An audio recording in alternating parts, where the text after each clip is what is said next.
I don't know if you travel through Euston Station. I certainly do, and it's a misery and has been increasingly miserable since the new boards have been put in and the huge advertising screens have filled what used to be the old information board. And these new boards, there's one in the square leading outside leading into the station, and then there's two parallel to the parallel to each other and at a sort of right angle to the actual old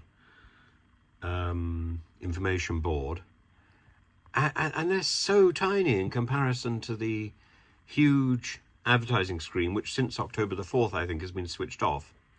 And now we learn that the following complaints, the station has decided it's outdated, it's in need of a major overhaul. Of course it is.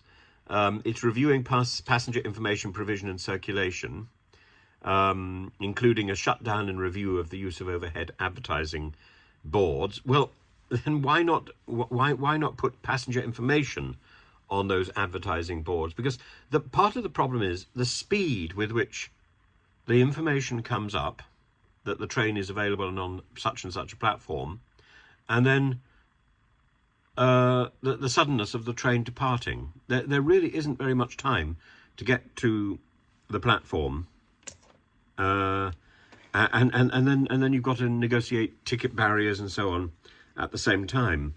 It's a scramble, and it doesn't need to be. People can make their way to designated platforms earlier.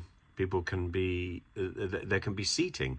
The seating arrangement in Euston is simply appalling, and what seating exists is dirty and smelly and often stained in an unattractive way.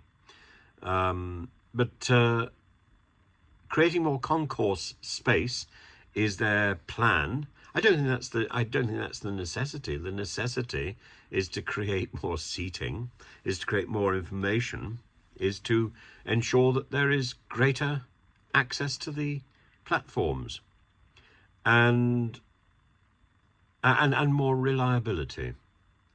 So part of the problem is a complete uncertainty, and the complexity of the trains that you. For example, when I travel from Euston to Rugby, there are two services, two train services which operate, and it's not always clear which one is which. But 9 times out of 10, I have a ticket that won't allow me to travel on one or the other, and it is nonsensical because I bought the ticket on the understanding every time that that ticket was usable on either system, but the computer seems to take over, and the computer or the ticket office have other ideas, have other plans for me. So it's always a gamble. There has to come a point in travel where the customer buys what they think they are buying, where the customer is treated as an adult rather than as some sort of child or animal to be pushed into a pen of the system's making, not of my making. We pay enough money for travel. We should be able to dictate how we use it. But having to stand on a train when you booked a ticket with a seat, being bullied into, the pleasure with which the staff on Euston will tell you that there isn't another train until tomorrow because you've got an Avanti ticket, when there is in fact a perfectly good or London something or other Midlands train going in about 5 minutes, is nonsensical, utterly nonsensical.